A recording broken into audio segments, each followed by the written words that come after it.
name is Madison Wisdom, and I'm in the Early Humanities class with Dr. Ginger St. Clair.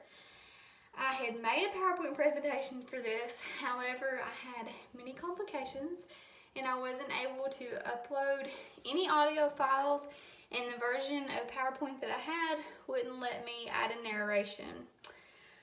So here we are, and I did make a PowerPoint presentation, like I said, so I'm going to be using that as a guideline.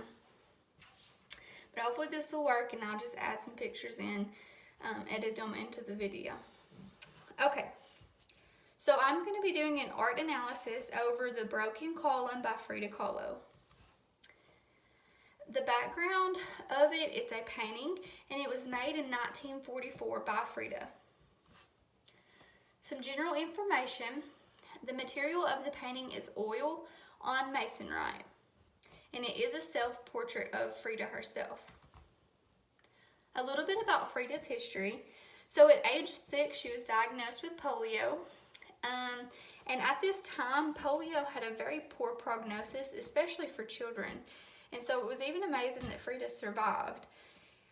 And although she survived, she suffered many long-term complications that affected her all throughout her life.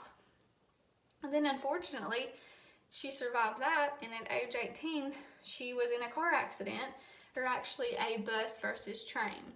And she had very serious complications, very serious injuries.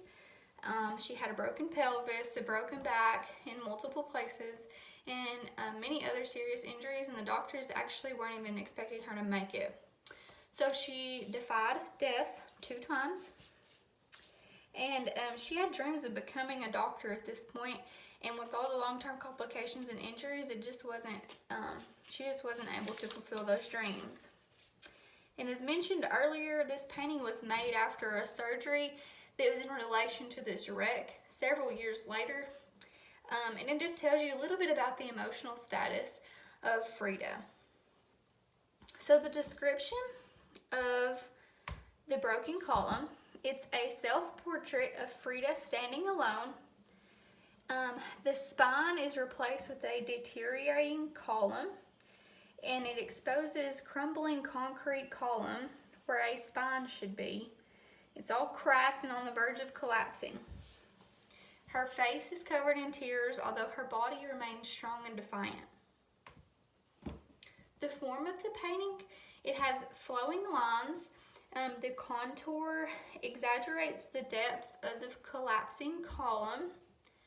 It has a flat light that radiates from what seems to be the bottom of the picture, and it kind of really defies the person in the picture, that self-portrait of Frida. The colors are very warm, with a sense of just maturity and strength.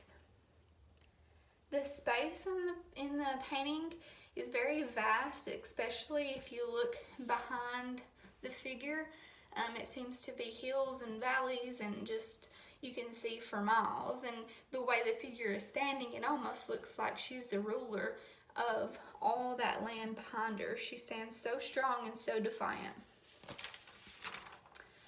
She has a drape around her hips, and she's kind of grabbing at it.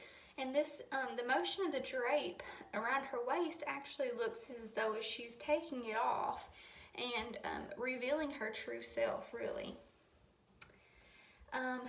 When you look at this picture, the emphasis, it really draws you to look at the center of the painting, and that's where that column is, kind of exposing her. So my personal opinions about this would be that Frida felt as if life was just crumbling away piece by piece.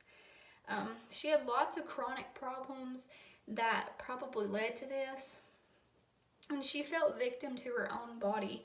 You can see this presented as manifested by the metallic corset that's around her. It's very constricting, so she kind of felt like she was very confined to her body.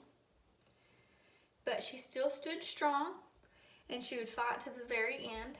Many sources said that she was a strong woman who had a strong beliefs and personal values, and these are evidence in her paintings to this day. You can see that strong, defiant woman.